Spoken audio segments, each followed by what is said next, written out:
So today I watched a slasher called Schizoid from the 1980s. I believe it was in 1980 precisely whenever this movie came out. Which I have heard of Schizoid and I've heard people enjoy it. I've got a friend on Facebook, Ray Robinson, who recommends all these obscure horror movies from the 80s, and he has probably seen every movie ever from the 80s, and it's awesome because I love hearing recommendations. And he reviewed Schizoid, and this one sounded interesting. Like, this sounded like a very interesting slasher, because it's about this guy killing people off who are in this group, and they all keep getting off for some reason. You don't know why, but I really thought that it was just an interesting sounding plot. Now, I want to point out the opening, because the opening of this movie is really silly and really funny, though. Where, like, this killer, unseen killer, is just watching these people, and this group of people is this group of girls naked in a hot tub, older women just naked in a hot tub, just talking about it. And it just, the way it's shot is really silly and really funny and just kind of just ridiculous in a way, but it was really funny, and the way these characters talk to each other was really silly. It kind of felt over-exaggerated the way they were speaking to each other. So I thought the opening was fun and really silly. And then we get this opening scene afterwards where the killer in the car chases the girl on a bike, and it's funny, but it's actually pretty creepy. Because, like, you don't see the killer, you just see this car getting closer to this girl on the bike. The car rams the girl gets thrown off, goes into this creepy-ass house, and then is, of course, killed. And she finds, like, animal skulls and stuff, and it's pretty creepy. And the way it's shot, and the way that the transfer I watched was on YouTube, so it was a very grainy transfer, but that graininess I thought worked with the creepiness of it. So I like that a lot. I like the opening a lot. The house that she went in was really creepy. That was really effective. And also, I want to mention, this came out when these two actors were not big or famous. But this movie also features Craig Wesson and Christopher Lloyd. Funny enough, Craig Wesson, who's in other horror movies like Nightmare on Elm Street 3, Dream Warriors, and Body Double, which are both awesome movies. And I thought it was funny seeing him in this pre-horror movie before those other horror movies. And Christopher Lloyd was, I guess to be fair, Christopher Lloyd was in Cuckoo's Nest, but he didn't have the big popularity he does now. So he was in a lot of movies like this, where, like, they're forgotten by the sands of time unless you're, like, a fan of slashers. And, like, it's funny seeing Christopher Lloyd in this as well. Christopher Lloyd plays a really weird character in this movie. Like, he's got a mustache. He's got the mustache, so he looks different as well. He doesn't look, like, for a second, it took me a second to realize that was him, because he had the mustache on and he looked different.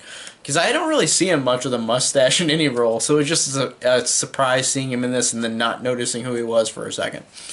So I thought that was funny. I thought that was funny they were both in this movie, and they both are fine, but they're given what they work with for this type of movie. It's a slasher that's pretty over the top in a lot of ways, but there's some creepy moments in this movie too as well. This movie is creepy as well, so it's just kind of a mix between, like, cheesy, over the top, and then creepy. And I thought that's funny how much this skirts the boundaries between creepy and humorous. Not unintentionally, I don't know. And I really liked the score too. It was very, very 80s, obviously, and the score reminds me of the Halloween theme, particularly Halloween 2, even though Halloween 2 didn't come out until a year later, 1981. But the score that's in both Halloween 1 and 2, whenever, I'm trying to think of a moment in Halloween with this score, but whenever the police car pulls up in Halloween 1 to the Myers house, and Dr. Loomis and Chief Brackett go in and check the Myers house, that musical theme there, it has a theme just like this in this movie, and it sounds very, very similar, and it's kind of shocking how similar the score is. So I did like the score, even though it felt like a Halloween ripoff in some ways. Now, like I said, the plot of this is that this killer, unforeseen killer, is going around killing off these people in this group of this therapy group, and all these characters are there to be red herrings, and I think for the most part they're fine. But there's some weird shit in this. Like, there's one character who's like one group of characters where it's like a father-daughter sexual relationship, or it's very heavily implied that it's sexual, and it's really creepy. I just sat there and went, "What? What the fuck?" Like, that is an out of this world random moment in the movie. Like, in terms of these characters, like, why? I mean, it does make this movie memorable in some aspects, but it's just a weird thing. Or there's other weird characters. Like I said, Christopher Lloyd, who plays Gilbert, is this weird guy who just says a lot of weird stuff to the character, the main girl, I guess. And there's a really weird scene of the daughter trying to commit suicide. The daughter, who her and her father are having that relationship, that sexual relationship, and she tries to commit suicide, and it's really awkward and really weird. She like revs up the car in the garage, and then like accidentally rams it out of the garage, so like it rams out and she doesn't die. But it's so awkward the way that they act towards each other, like screaming towards each other. It's really weird in terms of acting as well. So all that aside, I did like things about this movie. I did like the creepiness about it. I did like some of the humor about it, the dumb humor for it.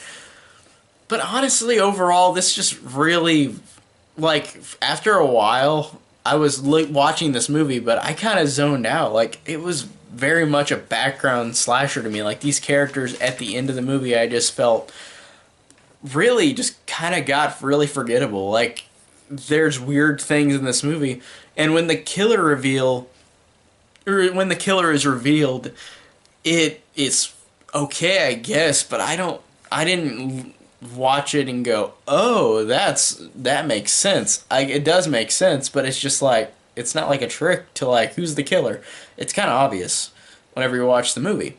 So, and honestly, by the end, I can't even tell you what happens, because I just kind of, like, I was watching it, but I just kind of zoned out, and I hate saying that, because it makes me look like an ADD type of kid, but, like, no, I paid attention to it, but I just kind of sat there like, what's going on? What's going on? This is kind of weird. So, yeah, overall, like, I did enjoy this, but I was also kind of just lukewarm about it. Like, the kills are fine. Some of the characters are fun. Some of it's really creepy. Some of it's really funny. But just by the end, I felt like it just kind of wore its welcome for me personally. I just felt kind of uninterested by the end of the movie. And whenever the killer was revealed, I was like, okay, this is just kind of whatever. So overall, this one was just okay. It was really more of a background watch, it felt like to me. Even though I wasn't watching in the background, I just barely could even pay attention to it, because it just kind of got too weird, if that makes any sense. But yeah, overall, Schizoid was just okay. I enjoyed parts of it. I thought parts of it were just kind of okay about it. So that's how I feel about Schizoid. Tell me down below if you have seen this movie from 1980. And thank you guys so much for watching.